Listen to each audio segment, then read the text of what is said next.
So welcome to the state of digital collaboration. So today you're going to hear from myself, Director of Customer Success and Growth for North America, Coco Molina, who also works alongside me and does the same. And Coco also covers Latin America. And then Dr. Lawrence Lockley. So Dr. Lawrence Lockley is a co-founder and chief data scientist. So he is the brains behind the benchmarking report. And then we've got Will Scarborough, who's also joined us from VHB. So Will is one of our standout customers that's been using Microsoft 365 and Teams.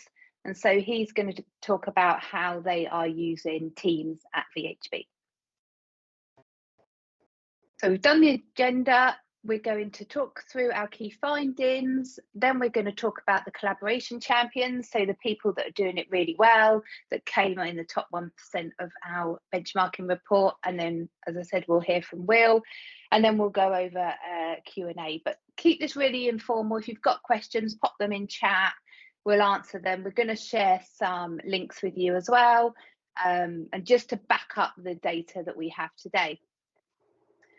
So we'd like to start, if possible, with a quick poll. So you can either scan this code if you've got a smartphone, or I don't know if you can click on the link and then go to a Microsoft Forms. And then I'm going to swap screens, then we can see in real time. Now, this is Microsoft Forms, so we only found out we could do this today, which is quite interesting. So just wanted to start this session, just understanding how many hours do you spend in online meetings per day?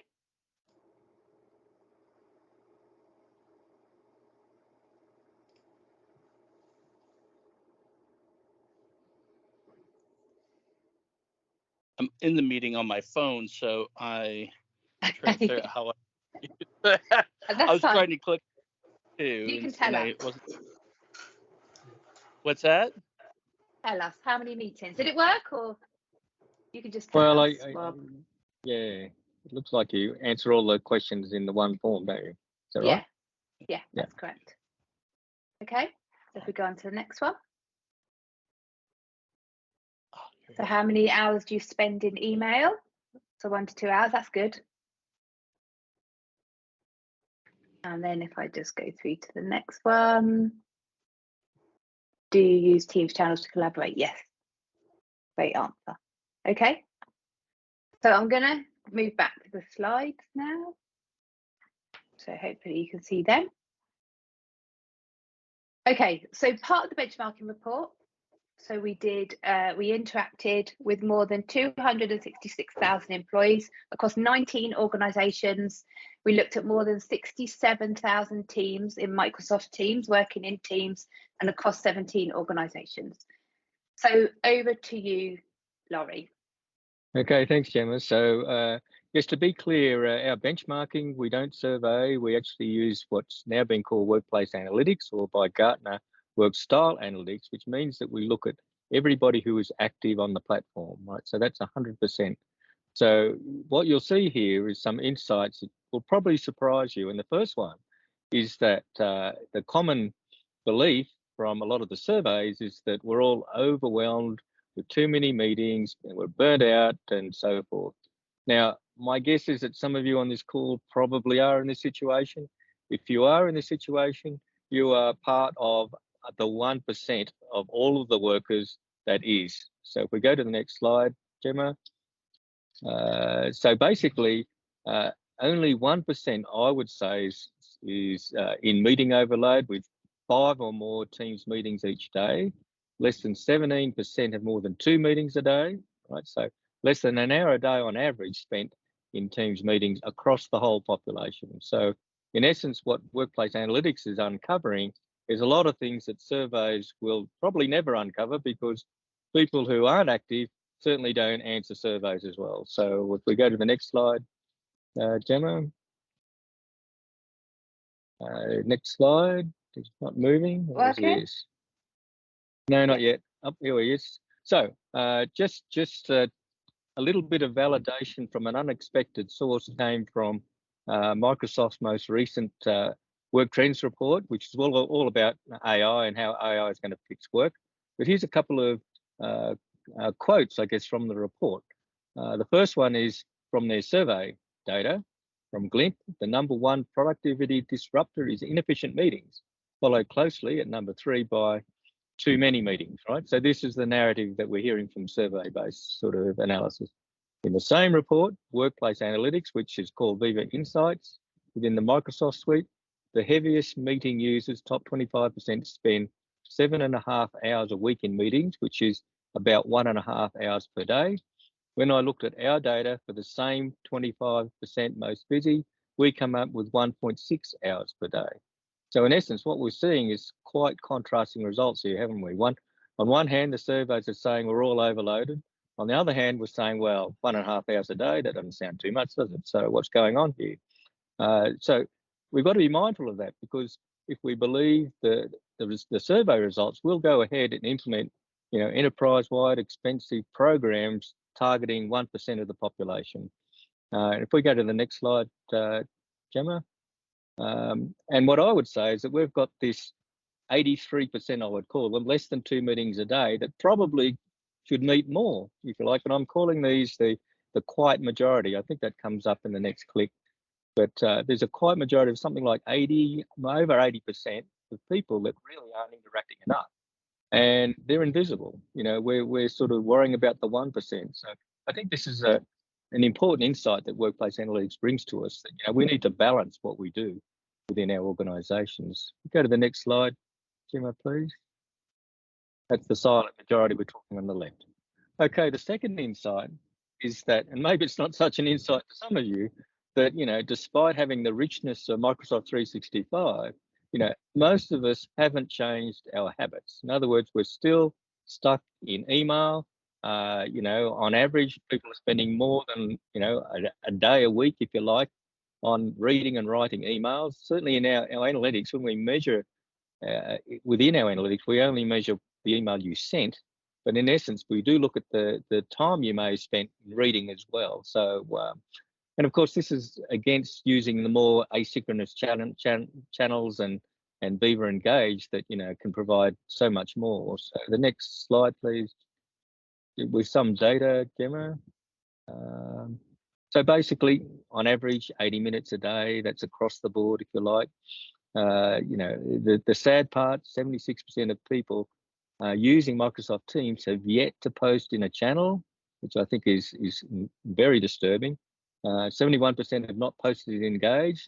Maybe that's not so critical, because that is the enterprise social network. But we also found that 25% of employees haven't even posted in a chat, which is really the most prolific, I guess, of the modes that we have. When we look at the return on investment, this is comparing working in the asynchronous channels like channels and like sort of Viva Engage and so forth, against sort of working in email, for example, or just in meetings. The equivalent, it turns out to be, and we measured this last year and this year, is similar to about the equivalent of an increase in headcount of about 4.5%. So if you're a big organisation, that's a lot of people. That's a lot that you can gain from working more asynchronously or more cleverly digitally. Next slide, please, Gemma. So, all right. So the third insight is something that we really uncovered last year, and that was about teams and people working in teams really having to have the same collaboration habits. So if you've got different collaboration habits in the same team, you really are going to suffer. The example that I've heard over and over again is that we're all working pretty well in channels and we're having online meetings, but some people just want to do email. So we have to actually do the communication twice. So and we measured this in. If we have the next slide, please. So what we found was that only 5% of the groups, and when I talk about groups here, we actually measured your Active Directory groups. So typically they are your organizational groupings, right? So, but nevertheless, in the sampling group, there was a lot of groups and they were of the right sort of size and so forth. We only found about 5% of those groups that were consistently strong and had aligned collaboration habits. Most of the others were somewhere in between, terrible to on the road, if you like, to getting there. Sort of. We also saw that chat messages outnumbered channel messages by 241 to 1. I think Will, you might have even sort of brought up something like that with your own data as well. And this is scary, you know, because if we think about things like storing knowledge and sharing knowledge, you know, knowledge is lost in chat, you know, and AI is not going to help you, you know, like if AI runs across your chat data, it's just going to tell you when people went to lunch or something like that, you know. So if it's in a nice structured channel, you know, it's got a better chance of telling you really what's going on in your team and your organization and so forth. So let's go to the next slide.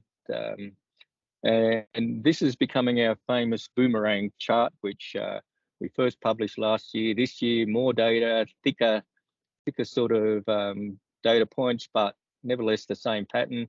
Just to describe this to you a little bit, on the left hand, the vertical axis is the average performance of the team, right? So all your team members or your group members, the average score. On the horizontal is the variation of scores within your team. So if you've got a team that's got high variation, you know, you'll be further out to the right. And I mean, let me explain this in a sort of different way. So if you're thinking about a team, and the anecdote I want to share with you is that I was reading many years ago, I read a book by Eli Goldratt called The Goal, and it was all about the theory of constraints and so forth. And the anecdote he brought up was that at one stage he was a scout leader, and he and his son were on a hike, and as the scout leader, his job was to get the group to the end point as quickly as possible. But what he found was, as we find in our digital teams, is that you have people that run out the front. You know, they're the ones that lead, they learn quickly, and they're way out the front. Then you've got the typical laggards that, you know, are dragging the chain. And what he found was that, there was some kids like hundreds of meters in front of the back, and he was running backwards and forwards to try and keep them together. It was a nightmare. And what he sort of worked out was the most productive thing to do was to put the slow kids at the front and make the fast kids stay behind them. And that way he got the whole group to the end the fastest he possibly could. And this is the theory of constraints.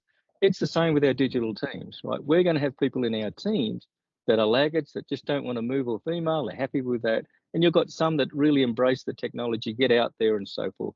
But collectively, the team is underperforming, right? So what we've got to do is work out a way of getting those laggards in front of the group that's leading so that the whole group gets to that top left in there. So what the boomerang shows is that there's a journey from down the bottom where we've got actually low variation because people are actually all terrible. So if you like, there's low variation because they're all terrible, they've all got low scores.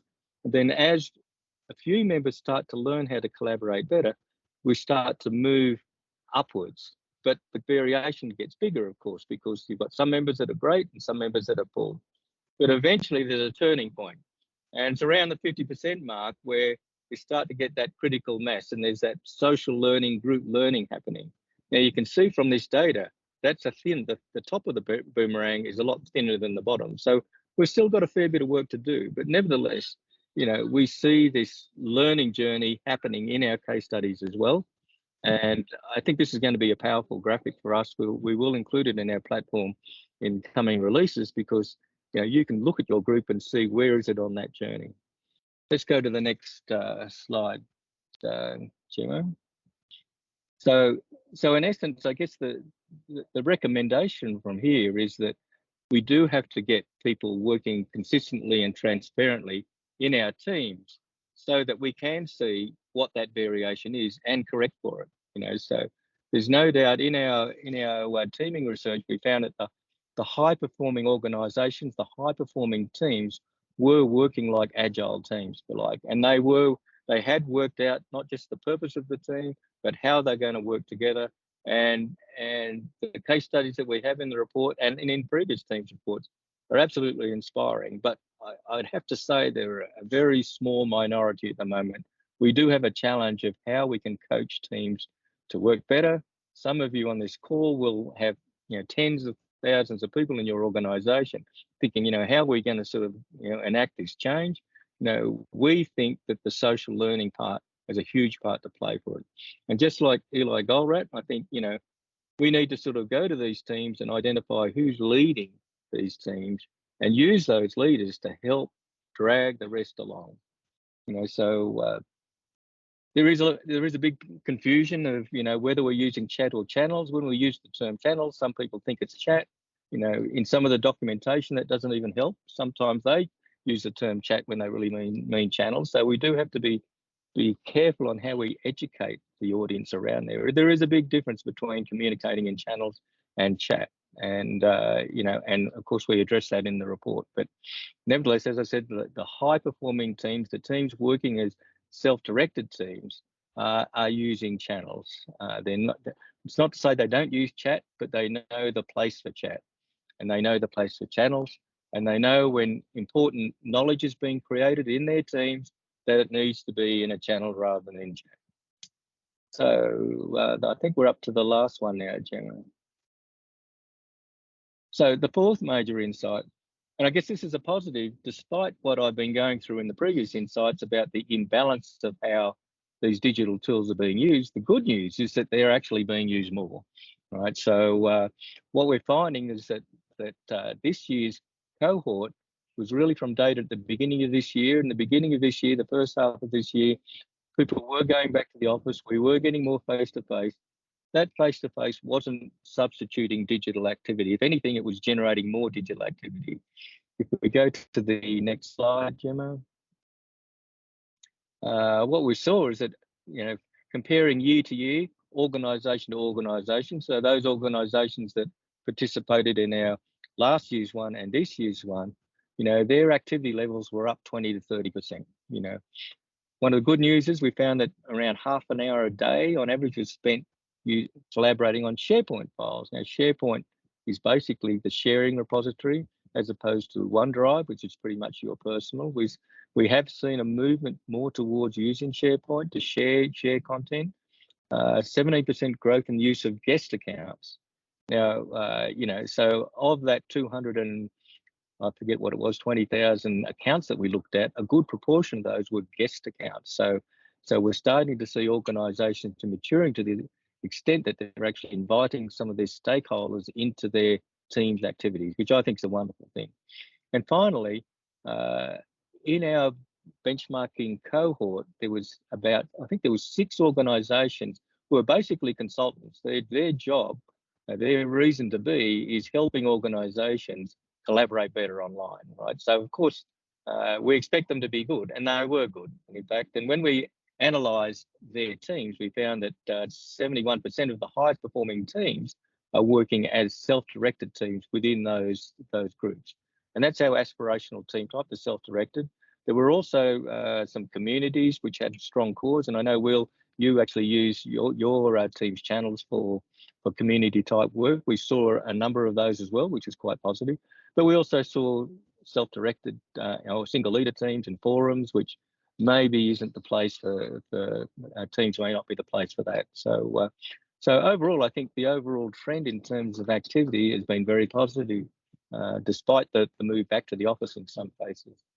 So I think that's about all I've got, Gemma. I think I can stay on the call for a little while until I get called out by my travelling colleagues, but I'll stay online. But if there's any questions that for me when I'm not here, certainly put them in the chat or what have you, and we'll make sure that I can respond to those. So thank you all. I think I don't think I've got any more slides, have I, Gemma? No, that's it. Thank you so much. Thank you. Really Great. interesting. Thank you. Thank you. Right. So the next slide now, Coco is going to take over. So you've most likely seen on either LinkedIn or other social platforms that we've had the pleasure of announcing some of the world's best collaboration champions, as we've identified them in the SWOOP Analytics, the latest M365 and Microsoft Teams benchmarking analysis. And as Gemma said at the beginning of the call, more than 266,000 employees were analyzed using M365, and then the 67,000 teams that were on Microsoft Teams. And we identified 8 collaboration champions. There was one common trait amongst all these top performing champions, and it's that they all made the conscious decision to work together in the same way on M365 and Microsoft Teams. Typically working in the same way meant working out loud in Microsoft Team channels rather than on chat and sharing files in Teams channels via the SharePoint. And then also turning on cameras during Teams meetings and never using email for internal communication and working asynchronously in Teams channels as well. And so congratulations to all those digital team champions that you see on there. There are others that we did not get permission to, written permission to be able to share with you. But as you can see, some of these like Syngenta. Luckily today we have one of those champions on the call today, and that's VHB. And today VHB's Vice President of Digital Transformation, Will Scarborough, is here to share how VHB's IT department made the decision to use Microsoft Teams in a purposeful and transparent way that everyone in the department agreed upon. So Will, I'm going to hand it over to you to share your story with us. Thanks, Coco. Given the small group, I would encourage anybody to speak up and make this a conversation. And also feel free to pop in with questions or anything. I'll start with two things. One, just a brief overview of who we are. So VHB is a civil engineering and environmental sciences firm in the East Coast of the United States. So we're a medium-sized, 2,000 employee professional services firm. We're also, the second thing is a caveat in that the scale of what we've actually got with this award is somewhat constrained. So we have about a 45 to 50 person IT team. And we also have an initiative for communities of practice, which we're actually using Teams and not Viva Engage or Yammer for. And those are the two that show up in this rating system from SWOOP. But so there's sort of bright spots and a long way to go to spread it to the whole organization. So there's always a caveat there. But I'll cover what we did, and we did this pretty much at the start of the pandemic when we realized Teams was going to be a key communication method. And in IT, we wanted to get ahead of the curve. And so we went through this process to figure out how we wanted to communicate. And then again, to those who are here listening, feel free to chime in and ask me if this is relevant or not to you. Let me know. All right. So Gemma, I'm clicking, but it's not advancing, so you may have to do it. All right. So the first thing we did is actually collect a group. So the IT team has got subgroups within it, sort of sub teams. And so we took representative people who raised their hand from these groups to make sure there was representation. And I think that's actually a key part of it. It's actually the human process that makes this work. Coco mentioned the common factor among the folks that got this kind of high level of usage is that agreement. And that agreement is essentially a change management plan where people feel bought into it. And that's what I think was the key element of what we did. So we had that sub team, and we had quite a long discussion about what we wanted, what we didn't want, we went through facilitation exercises. I think the one that was key is we did something called hopes and fears, right? So like, what do you hope from a great communication system, and what do you fear could go wrong, right? So for example, one of the big fears is, well, I fear I'll be interrupted all the time. And I think recognizing that those are actually real issues with Teams helps people get past it and realize, oh, then if we can control how we use it, we can fix that. Yeah, go ahead, Rob. Oh, I was just curious. So it sounds like you had some help thinking through this this plan on how you were going to use Teams and what you were going to use it for. Is this did SWOOP help you go through this, or did you do it yourself? Or can you tell me a little bit about that? I led that process. I've got a background doing facilitation work, and so I just had the skill set to apply in this case. Perfect. Okay. Yeah. And did you have, I assume you had leadership buy-in that yeah, we did. So yeah. My boss, the CIO, was very much on board with, we need to figure out this Teams thing. We need to move fast with the pandemic happening. So like, get us in a spot. And I said, well, can I just use the IT team as an example to figure this all out? He said, go. So excellent. Great. Yeah.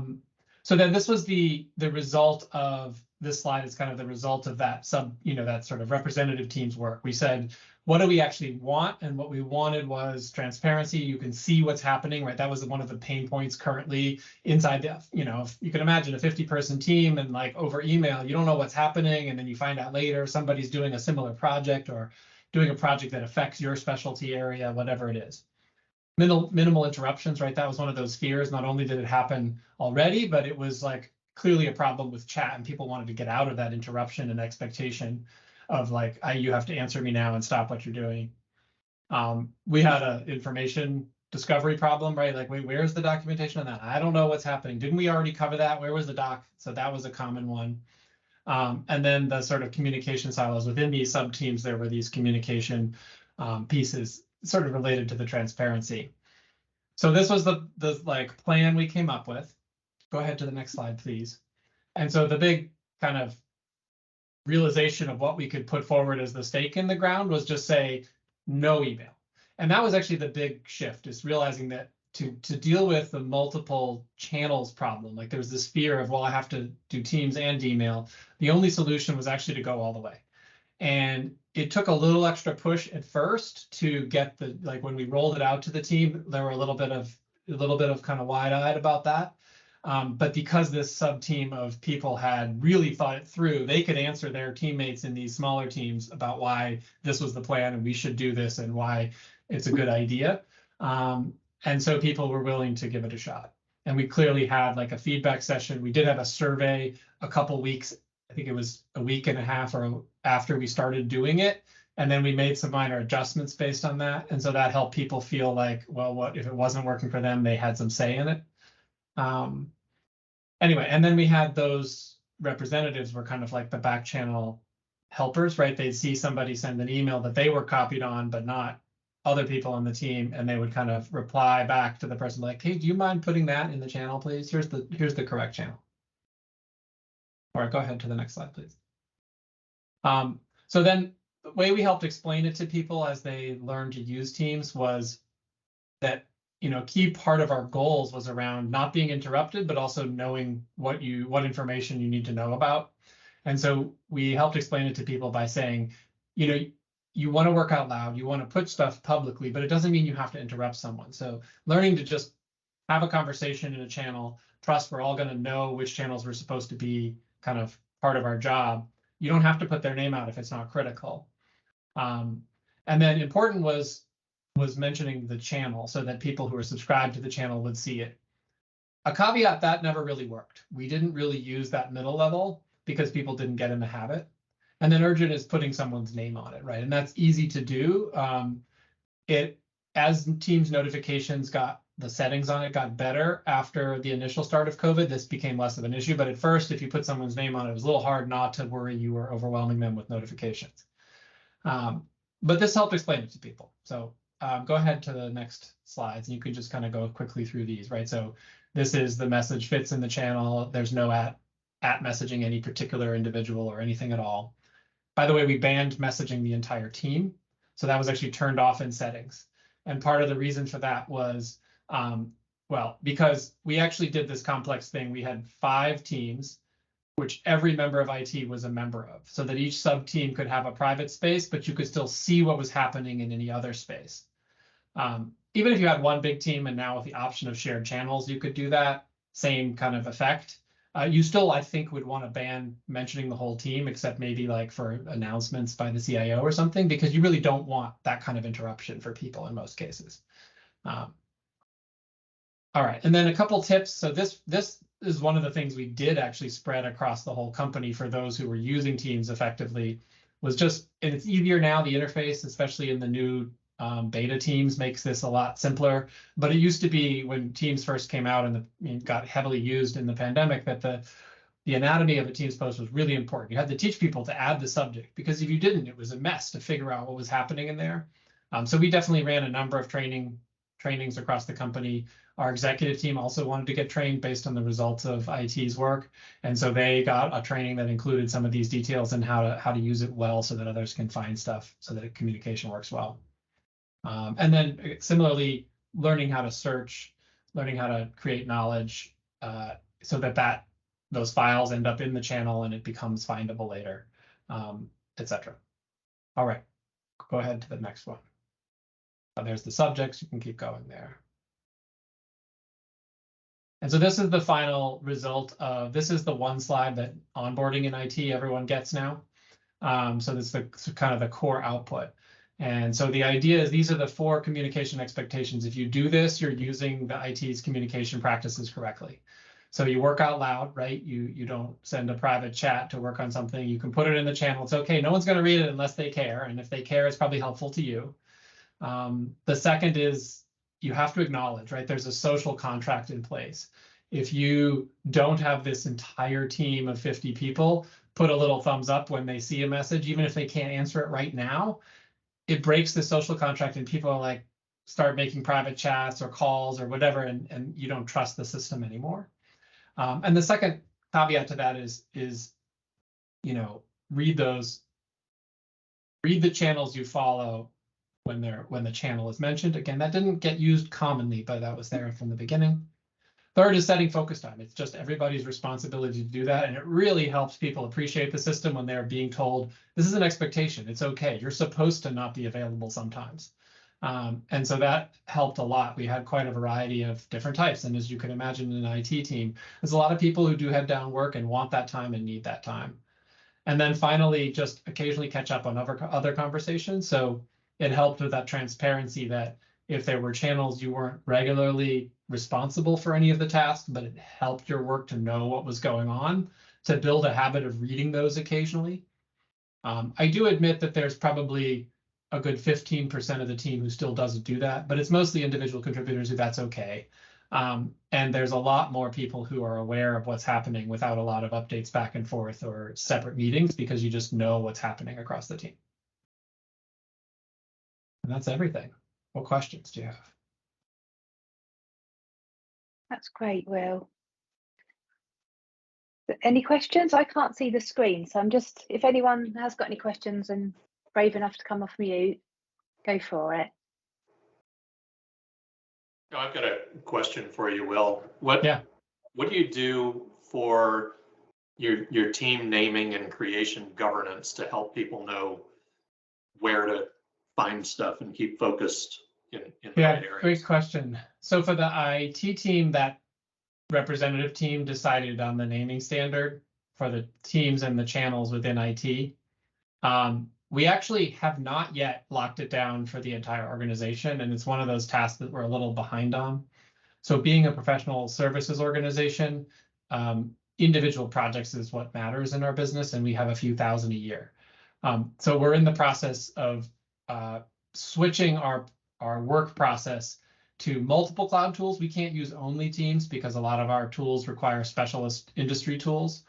So we wrote a special app ourselves. It's essentially a search engine for projects. But then each project has a landing page that lists what cloud tools are being used for that project. And we're just at the point where we're piloting it. The search engine works, but not all the automation works. So we're going to automate the creation of a team for every project. And we've got a bunch of change management work and training to do to get the rest of the organization used to doing it for their project work and not just for internal department work. So the plan is that will be the point we lock down all the teams, where right now it's just each department kind of has some kind of convention, but mostly IT has a strong one and most others don't have a strong convention. Does that answer your question?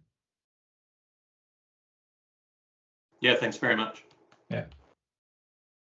And it's constantly evolving too, even within IT, just the SWOOP recognizing us for this got everybody sort of going, oh, right, we did all that work. Good job, us. But it reminds me all our channels are misnamed now, so let's go fix that. So it's good. It creates that refresh cycle. Right. We just went through an activity where we found out there were 4 different engineering channels that different people were. Yeah. Or actually 4 teams all named some form of engineering. Yeah. So. That's great. Thank you. In one of my previous workplaces, who actually were part of a collaboration champions as well, IT created a sort of a form for us to fill out, which would give us the naming convention for teams. So it would create the teams, but this form that they created would set the naming convention, because I do think it's something that really does need to be thought about. But tools like Teams is all about that self-serve, isn't it? So thank you so much for your time, Will. So interesting. I like the fact that you listened, did the hopes and fears bits, excuse me, and then just guiding people on how to use Teams. And I think that is when you're working like that effectively, that's when you really get the most out of working out loud in teams and in channels.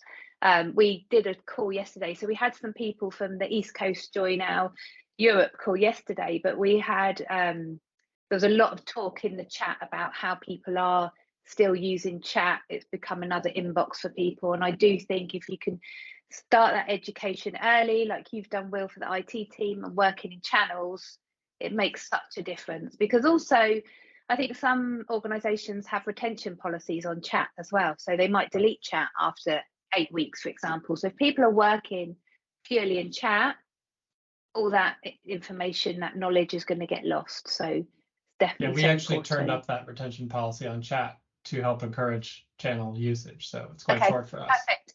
Yeah, perfect. And I think it just helps, doesn't it? It just helps embed that behaviours on how to use these tools. No, that's great. Thank you so much. So if no more questions, I'm going to continue with the slides. I think we've got 15 minutes left. So something I just want to, is it going to change? Something we just want to show you quickly. So SWOOP, we do collaboration analytics. So we do SWOOP Analytics for Microsoft 365, for Teams, for Viva Engage, and we're about to launch SWOOP for SharePoint Online, so if you use intranets. But I was just going to quickly do a quick overview of SWOOP for Microsoft 365. So I'm just going to come out of this screen and go into this screen, and then let me know when you can you see the enterprise dashboard? Okay, hopefully you can. So this is one of our SWOOP products. So we are here looking, I'm just going to keep it at enterprise level. So we can share a article with you, a support article about the collaboration habits. So these are the things that we've identified from taking all the data. So this is a percentile score here. So you can see this is dummy data. Obviously, I don't think if you were to go in as a business, you would have an 85 score, but it just helps guide you and to see where, as an enterprise, so at your business level, where you're sat and where you need to just make those changes, and that change and adoption piece, and the behaviors on how to use Microsoft 365. So we talk about the email liberated. So back to Laurie's point earlier about moving people from out of email and moving them more into the channels, which is this chat liberated. So we don't want people to, and I think what a lot of businesses have seen, organizations, is they've turned on Microsoft Teams. And I always remember somebody saying to me, it's like I've got 2 inboxes now. So I go to my Outlook inbox, and then I also go to the notification tab within Teams just to check my chat. So it's about being email liberated and chat liberated, and then working well, that asynchronous way of working in your channels, working out loud, collaborating. File sharer, so are you good at working in SharePoint rather than OneDrive? So when you're working in your OneDrive, quite siloed, are you working together and doing the co-authoring in the SharePoint? And then the community contributor, so are you posting in tools like Viva Engage? And then you can do the screen sharing. So how good are you in meetings? Are you sharing screen? Are you working together? And then the camera confidence. So how confident is your enterprise level at showing on camera? So I just think it's just those little top tips that just help guide you. We'll share the 7 collaboration habits article in the chat, so you can take a look at that. But I just wanted to show you quickly what this would look like at enterprise level. If you're doing a big push on using these tools, you can actually have it available at a personal level as well. So this will just help the user understand where they're at, and then we'll give them some insights and tips to become more camera confident, to create a better collaboration score, or become chat liberated, so work more in channels.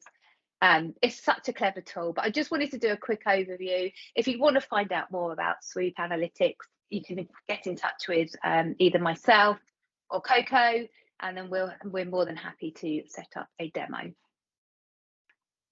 Any questions before I go back to the last 10 minutes? Okay, so next slide. I just want to tell you about the SWOOP Analytics benchmarking for Viva Engage and SharePoint Intranet. So Will very kindly was involved in the Microsoft 365 and Teams benchmarking report, which Laurie just talked you through. But we're also going to be looking at SWOOP Analytics for Viva Engage and SharePoint. So if you want to get involved, and I definitely urge you, if you know it's so interesting, you'll get a personalized benchmarking report as part of it. You'll understand where you sit, and actually it might be good if you're on your journey at the moment to just really understand where you're at. So you can take again, use the QR code, or you can visit our website, which is SWOOP Analytics, and then we have a section called benchmarking. So swoopanalytics.com, go to benchmarking where you can find out more. But definitely get involved if you can, because I just think it's so interesting just to find out where you're sat. You can set yourself KPIs, and you can just then work out where you are and how you need to move forward. Or you might be doing amazing, so which it reinforces that you're doing such a good job. So here you can download the benchmarking report. So I think you probably have all seen it, but if you want to have a look again, this is where all the data is, all our amazing case studies that Will's just spoken you through. We've got Virgin Media, we've got Australia cricket team, and there's some really great companies in there. And I just think it's great to get this data, this insights into helping you manage your Microsoft Teams usage, Microsoft 365, and become a place where you work asynchronously, work out loud, and collaborate. And I do think that once you adopt these new ways of working, it absolutely can transform everything in a good way.